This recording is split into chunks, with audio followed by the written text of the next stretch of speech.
അമൃത് Veni lice kit presents daily news സായാഹ്ന വാർത്തകൾ powered by Pulimoottil silks KSFE in association with Joy Alukkas. ഇത്തവണ first അടിക്കില്ലേ നമ്മള്?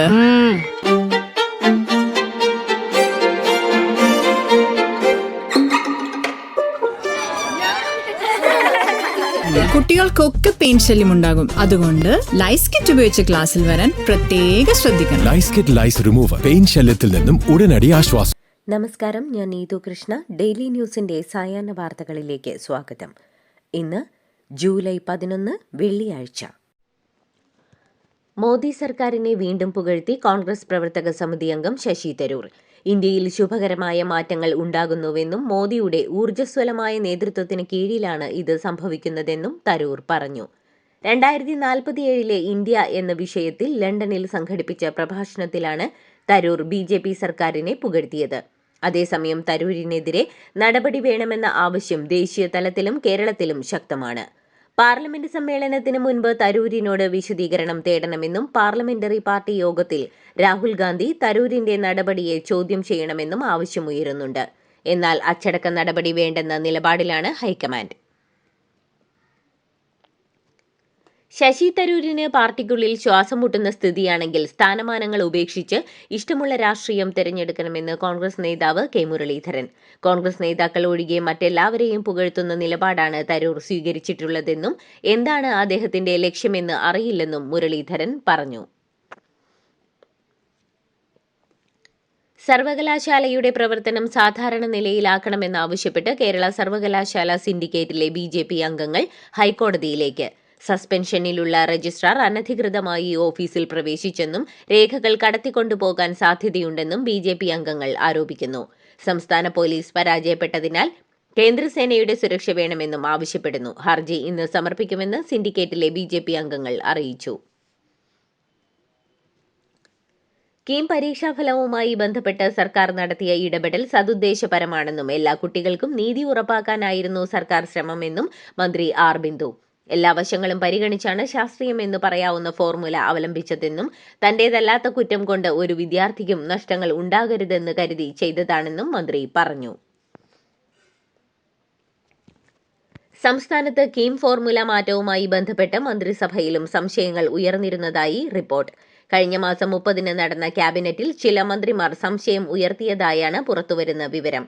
പുതിയ മാറ്റം ഈ വർഷം വേണോ എന്ന സംശയം ചില മന്ത്രിമാർ ഉയർത്തിയിരുന്നുവെന്നും പൊതു താൽപര്യത്തിന്റെ പേരിൽ ഒടുവിൽ നടപ്പാക്കുകയായിരുന്നു എന്നാണ് വിവരം. കീം റിസൾട്ട് പ്രഖ്യാപിക്കുന്നതിന് തൊട്ടുമുൻപ് റാങ്ക് ലിസ്റ്റ് വ്യവസ്ഥകളിൽ മാറ്റം വരുത്തിയ ബുദ്ധിശൂന്യമായ നടപടിയിലൂടെ 10,000-കണക്കിന് വിദ്യാർത്ഥികളുടെ ഭാവി സർക്കാർ അവതാളത്തിലാക്കിയിരിക്കുകയാണെന്ന് രമേശ് ചെന്നിത്തല. സർക്കാരിന്റെ ബുദ്ധിശൂന്യമായ പ്രവൃത്തികൾ കേരളത്തിന്റെ ഉന്നത വിദ്യാഭ്യാസ രംഗത്തെ തകർക്കുകയാണെന്നും ഇതോടെ സംസ്ഥാനത്തെ എഞ്ചിനീയറിംഗ് പ്രവേശനം വഴിമുട്ടിയെന്നും അദ്ദേഹം ആരോപിച്ചു. ഉന്നത വിദ്യാഭ്യാസ മേഖലയിലാകെ പ്രശ്നമെന്ന് മുസ്ലിം ലീഗ് നേതാവ് PK കുഞ്ഞാലിക്കുട്ടി. കീമുമായി ബന്ധപ്പെട്ട് പരിഷ്കാരം നടത്തുമ്പോൾ നല്ല ആലോചന വേണ്ടേയെന്നും വിഷയം കൈകാര്യം ചെയ്ത രീതി മോശമായി പോയി എന്നും ഇതിന്റെ ദുരിതം അനുഭവിക്കുന്നത് വിദ്യാർത്ഥികളല്ലേ എന്നും തീരുമാനം വൈകിപ്പിച്ച് ആശങ്കയുണ്ടാക്കിയത് സർക്കാരാണ് എന്നും അദ്ദേഹം പറഞ്ഞു. അതേസമയം ക്യാമ്പസുകളിൽ രാഷ്ട്രീയ അതിപ്രസരമാണെന്നും ഗവർണറെ നേരിടുന്ന രീതി ശരിയല്ലെന്നും അദ്ദേഹം വിമർശിച്ചു. സ്കൂൾ സമയമാറ്റവുമായി ബന്ധപ്പെട്ട സർക്കാർ തീരുമാനം ജനാധിപത്യ വിരുദ്ധമെന്നും അദ്ദേഹം കൂട്ടിച്ചേർത്തു. സർക്കാരിനെതിരെ വിമർശനവുമായി EK സുന്നി മുഖപത്രം സുപ്രഭാതം. സർക്കാരിന്റെ അവിവേകത്തിന് വിദ്യാർത്ഥികൾ ബലിയാടായെന്നാണ് മുഖപ്രസംഗത്തിൽ വിമർശനം. ഉന്നത വിദ്യാഭ്യാസ മേഖലയിലെ അലംഭാവത്തിന് സർക്കാരിനേറ്റ കനത്ത തിരിച്ചടിയാണിത്. വിദ്യാഭ്യാസ ആരോഗ്യ മേഖലയിലെ നമ്പർ 1 പെരുമയ്ക്ക് ചില മന്ത്രിമാരുടെ അപക്വ നിലപാട് കൊണ്ട് മങ്ങലേറ്റു. ഒരേ പരീക്ഷാഫലം 2 തവണ പ്രഖ്യാപിക്കേണ്ടി വരുന്ന ഉന്നത വിദ്യാഭ്യാസ മന്ത്രി കേരളത്തിലെ വിദ്യാഭ്യാസ നീതികേടിന്റെ മായാത്ത അടയാളമായി ബാക്കി നിൽക്കുമെന്നും മുഖപ്രസംഗത്തിലുണ്ട്.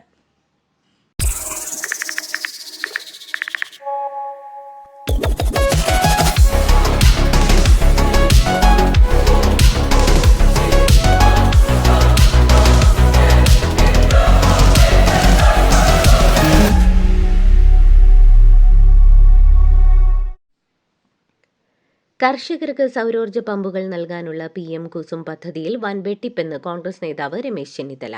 അനർട്ട് നടത്തിയതിന് വൻ അഴിമതിയെന്ന് ആരോപിച്ച അദ്ദേഹം സംസ്ഥാന വൈദ്യുതി മന്ത്രി കെ കൃഷ്ണൻകുട്ടിക്കും ഇതിൽ പങ്കുണ്ടെന്ന് ആരോപിച്ചു. 5 കോടി രൂപയുടെ ടെൻഡർ വിളിക്കാൻ മാത്രം അധികാരമുള്ള CEO 240 കോടി രൂപയ്ക്ക് ടെൻഡർ വിളിച്ചതിലാണ് ആരോപണം. 100 കോടിയുടെ അഴിമതിയാണ് നടന്നതെന്നും രമേശ് ചെന്നിത്തല ആരോപിച്ചു. സ്കൂൾ സമയ വിവാദത്തിൽ നിലപാട് അറിയിച്ച വിദ്യാഭ്യാസ മന്ത്രി വി ശിവൻകുട്ടി നിലവിൽ സമയമാറ്റം ആലോചനയിലില്ലെന്ന് ശിവൻകുട്ടി വ്യക്തമാക്കി. വിദഗ്ധ നിർദ്ദേശങ്ങളുടെ അടിസ്ഥാനത്തിൽ തയ്യാറാക്കിയ ടൈം ടേബിളാണ് ഇപ്പോഴുള്ളത്. അധ്യാപക സംഘടനകൾ ഉൾപ്പെടെ അംഗീകരിച്ചതാണിത്. അതിലൊരു മാറ്റം വരുത്തുന്നതിനെക്കുറിച്ച് ചിന്തിക്കുന്നില്ലെന്ന് മന്ത്രി അറിയിച്ചു. വിദ്യാഭ്യാസ രംഗത്തെ മാറ്റങ്ങൾ ആലോചനയോടെ വേണമെന്ന് കാന്തപുരം AP അബൂബക്കർ മുസ്ലിയാർ. മാറ്റങ്ങൾ കൃത്യമായ പഠനത്തിന്റെയും വിലയിരുത്തലിന്റെയും അടിസ്ഥാനത്തിലാകണം. മാറ്റങ്ങളിൽ വിദ്യാർത്ഥികളുടെയും രക്ഷിതാക്കളുടെയും ആശങ്ക പരിഹരിക്കണമെന്നും കാന്തപുരം പറഞ്ഞു. കേരള മുസ്ലിം ജമാഅത്തിന്റെ മലപ്പുറം നേതൃക്യാമ്പിലാണ് കാന്തപുരത്തിന്റെ വിമർശനം. സ്കൂൾ സമയമാറ്റത്തിനെതിരെ നേരത്തെ EK വിഭാഗം സമസ്ത സമരം പ്രഖ്യാപിച്ചിരുന്നു. സ്കൂൾ സമയമാറ്റത്തിൽ സർക്കാരിനെതിരെ വിമർശനവുമായി സമസ്ത നേതാവ് നാസർ ഫൈസി കൂടത്തായി. പിണറായി സർക്കാർ സ്വീകരിക്കുന്നതിന് ഫാസിസ്റ്റ് സമീപനമാണെന്നും ജനാധിപത്യ വിരുദ്ധ നീക്കങ്ങളാണെന്നും നാസർ ഫൈസി പറഞ്ഞു. സ്കൂൾ സമയമാറ്റത്തിൽ മുഖ്യമന്ത്രിക്കും വിദ്യാഭ്യാസ മന്ത്രിക്കും നൽകിയ പരാതികൾ പരിഗണിക്കുക പോലും ചെയ്യുന്നില്ലെന്നും പരമാവധി ക്ഷമിച്ചെന്നും ഇടപെടാവുന്ന എല്ലാ വഴികളും അവസാനിച്ചപ്പോഴാണ് സമരം പ്രഖ്യാപിച്ചതെന്നും നാസർ ഫൈസി പറയുന്നു. ആലപ്പുഴ ചങ്ങനാശ്ശേരി റോഡിൽ പുതിയ പള്ളാത്തുരുത്തി പാലത്തിന്റെ ആർച്ച് കോൺക്രീറ്റിംഗ് പ്രവൃത്തികൾ നടക്കുന്നതിനാൽ ജൂലൈ 12 ശനിയാഴ്ച രാവിലെ 10 മണി മുതൽ 13 ഞായറാഴ്ച രാവിലെ 6 മണി വരെ AC റോഡിലൂടെയുള്ള ഗതാഗതത്തിന് നിയന്ത്രണം ഏർപ്പെടുത്താൻ തീരുമാനം. കളക്ടറേറ്റിൽ ചേർന്ന AC റോഡ് നിർമ്മാണവുമായി ബന്ധപ്പെട്ട ഉദ്യോഗസ്ഥരുടെ യോഗത്തിലാണ് തീരുമാനം എടുത്തത്. യമനിൽ വധശിക്ഷയ്ക്ക് വിധിക്കപ്പെട്ട മലയാളി നഴ്സ് നിമിഷപ്രിയയുടെ മോചനത്തിനായി സുപ്രീം കോടതിയിൽ സമർപ്പിച്ച ഹർജിയുടെ വിവരങ്ങൾ അറ്റോർണി ജനറൽ R വെങ്കിട്ടരമണിക്ക് കൈമാറി. സുപ്രീം കോടതിയുടെ നിർദ്ദേശപ്രകാരം ഹർജിക്കാരുടെ അഭിഭാഷകൻ KR സുഭാഷ് ചന്ദ്രനാണ് അറ്റോർണി ജനറലിനെ വിവരങ്ങൾ ധരിപ്പിച്ചത്. നിമിഷപ്രിയയുടെ മോചനം സാധ്യമാകുമെന്നാണ് പ്രതീക്ഷയെന്ന് ഭർത്താവ് ടോമി തോമസ്. ഗവർണറെ ഉൾപ്പെടെ കണ്ട് കാര്യങ്ങൾ പറഞ്ഞുവെന്നും സാധ്യമായതെല്ലാം ചെയ്യാമെന്ന് ഗവർണർ ഉറപ്പു നൽകിയതായും അദ്ദേഹം പറഞ്ഞു. കേന്ദ്ര സംസ്ഥാന സർക്കാരുകൾ വിഷയത്തിൽ നന്നായി ഇടപെടുന്നുണ്ടെന്നും ടോമി തോമസ് പറഞ്ഞു.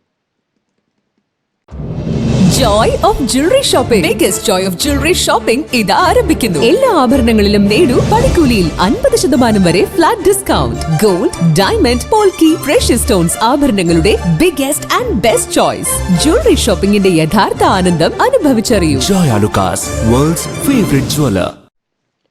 കേന്ദ്ര ആഭ്യന്തരമന്ത്രി അമിത് ഷാ ഇന്ന് രാത്രി 10 മണിയോടെ തിരുവനന്തപുരത്തെത്തും. നാളെ 2 പരിപാടികളിലാണ് കേന്ദ്ര ആഭ്യന്തരമന്ത്രി പങ്കെടുക്കുന്നത്. BJP സംസ്ഥാന ഓഫീസ് ഉദ്ഘാടനത്തിന് ശേഷം പുത്തരിക്കണ്ടം മൈതാനത്തും പൊതുപരിപാടിയുണ്ട്. തിരുവനന്തപുരത്തെ പരിപാടികൾ പൂർത്തിയാക്കി നാളെ വൈകിട്ട് 4 മണിയോടെ മടങ്ങും. പൂക്കോട് വെറ്ററിനറി സർവകലാശാല വിദ്യാർത്ഥിയായിരുന്ന സിദ്ധാർത്ഥന്റെ മരണത്തിൽ കേന്ദ്ര മനുഷ്യാവകാശ കമ്മീഷൻ ഉത്തരവിട്ട 7 ലക്ഷം രൂപയുടെ നഷ്ടപരിഹാരം സംസ്ഥാന സർക്കാർ ഹൈക്കോടതി രജിസ്ട്രിയിൽ കെട്ടിവെച്ചു. ജൂലൈ 4-ന് പണം ഏൽപ്പിച്ചതായി സർക്കാർ തന്നെ ഡിവിഷൻ ബെഞ്ചിനെ അറിയിച്ചു.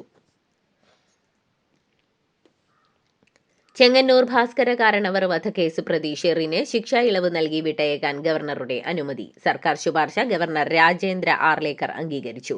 ജീവപര്യന്തം തടവിന്റെ ഏറ്റവും കുറഞ്ഞ കാലമായ 14 വർഷം പൂർത്തിയായതിന് പിന്നാലെയാണ് ഷെറിൻ സ്വതന്ത്രയാകുന്നത്.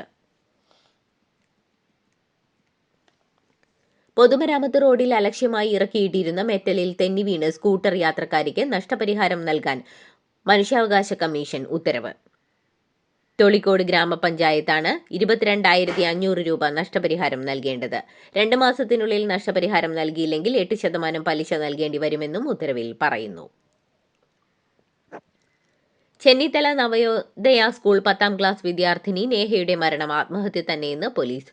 പോസ്റ്റ്മോർട്ടം റിപ്പോർട്ടിലെ പ്രാഥമിക വിവരങ്ങൾ പോലീസിന് ലഭിച്ചു. 10ാം ക്ലാസ്സുകാരിക്ക് ഡിപ്രഷൻ ഉണ്ടായിരുന്നതായിട്ടാണ് പോലീസ് പറയുന്നത്.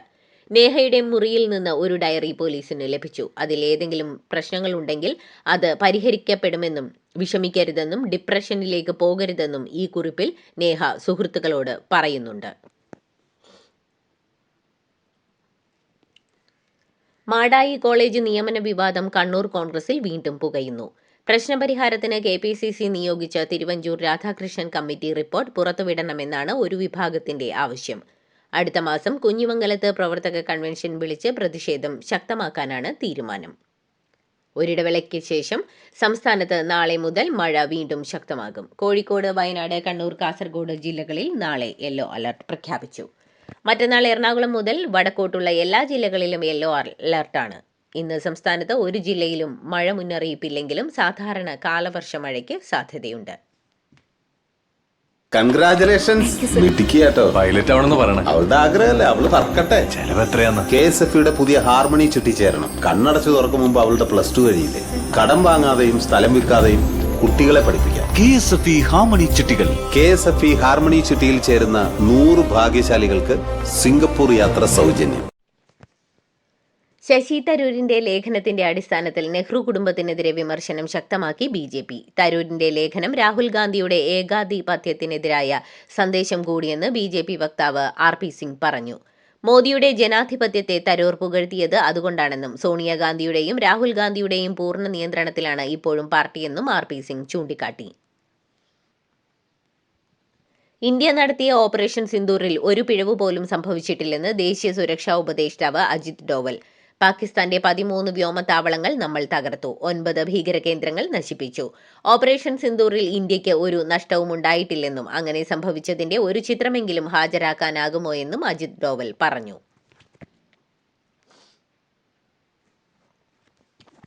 മുൻ കേന്ദ്രമന്ത്രി മുരസൊലി മാരന്റെ മക്കളായ സൺ ഗ്രൂപ്പ് ഉടമ കലാനിധി മാരനും സഹോദരനും മുൻ കേന്ദ്രമന്ത്രിയും DMK MP-യുമായ ദയാനിധി മാരനും തമ്മിലുള്ള തർക്കം അവസാനിച്ചു.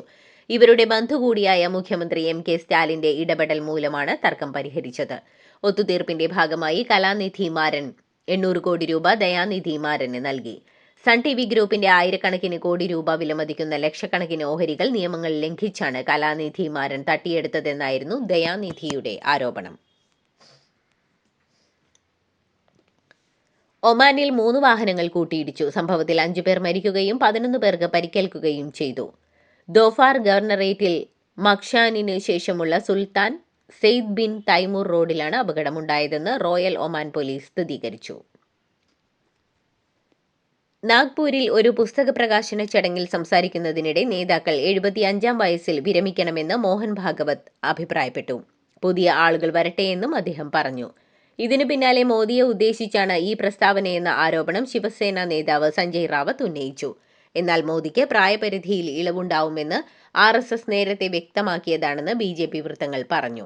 ഇതേ തുടർന്ന് മോഹൻ ഭാഗവത്തിന്റെ പ്രസ്താവനയിൽ RSS വിശദീകരണം നൽകിയേക്കും എന്നാണ് വിവരം. ദക്ഷിണേന്ത്യയിൽ നിന്നുള്ളവർക്കെതിരെ വിദ്വേഷ പരാമർശവുമായി ശിവസേന MLA. ബുൽധാൻ മണ്ഡലത്തിലെ MLA-യായ സഞ്ജയ് ഗായ്ക്വാഡാണ് ദക്ഷിണേന്ത്യക്കാർ ഡാൻസ് ബാറുകൾ നടത്തി മറാത്തി സംസ്കാരം തകർത്തതായും കുട്ടികളുടെ സ്വഭാവം നശിപ്പിച്ചതായും ആരോപിച്ചത്. കൊളാബയിലെ MLA ഹോസ്റ്റലിലെ ഭക്ഷണം മോശമായതിന് പിന്നാലെ ക്യാന്റീൻ ജീവനക്കാരനെ കയ്യേറ്റം ചെയ്ത ശേഷമായിരുന്നു വിദ്വേഷ പരാമർശം. പശ്ചിമബംഗാളിൽ തൃണമൂൽ കോൺഗ്രസ് നേതാവിനെ വെടിവെച്ചു കൊന്നു. പശ്ചിമബംഗാളിലെ സൗത്ത് 24 പർഗാനാസിലാണ് സംഭവം. തൃണമൂൽ കോൺഗ്രസ് ബ്ലോക്ക് പ്രസിഡന്റ് റസാഖ് ഖാനാണ് കൊല്ലപ്പെട്ടത്. വ്യാഴാഴ്ച രാത്രി 10ഓടെ ബാൻഗർ ബസാറിൽ നിന്നും മരീച്ചയിലുള്ള വീട്ടിലേക്ക് പോകുന്നതിനിടെ കനാലിന് സമീപത്ത് വെച്ചാണ് റസാഖ് ഖാന് നേരെ ആക്രമണമുണ്ടായത്.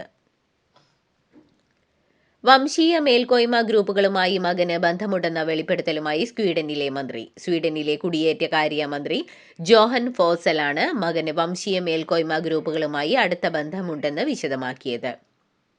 വംശീയവർക്കെതിരായ പരിപാടിയിൽ സ്വീഡനിലെ മന്ത്രിയുടെ ഉറ്റ ബന്ധുവിന് തീവ്ര വലതുപക്ഷ ഗ്രൂപ്പുകളിൽ സജീവ പങ്കാളിത്തമുണ്ടെന്നും ആരോപിച്ചിരുന്നു.